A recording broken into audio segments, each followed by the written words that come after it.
Bakit nga ba fa, ain at lam ang ginagamit sa al-mizan as-sarfi o di kaya sa pagtitimbang ng mga kalimat? Fa, ain at lam. Ang sagot niyan, ang sabi ng ating mga ulama ay dahil sa dalawang dahilan. Unang-una, kullu af'alin fi'lun. Lahat ng fi'il ay fi'il. Yan, itong fa'ain lam kinuha mula sa fi'lun.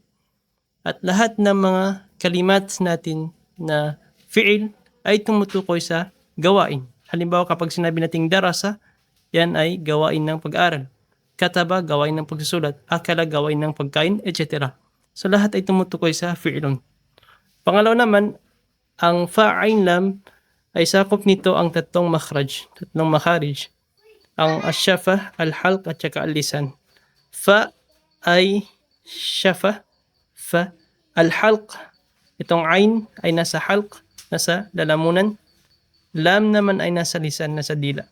So, asyafah para sa fa, al-halq para sa ain, al-lisan para sa lam.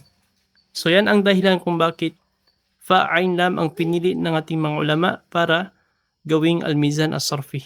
Hada Allahu alam, sallallahu sallam wa baraka nabiyina Muhammad wa ala alihi wa sahbihi wa sallam. Assalamu alaikum warahmatullahi wabarakatuh.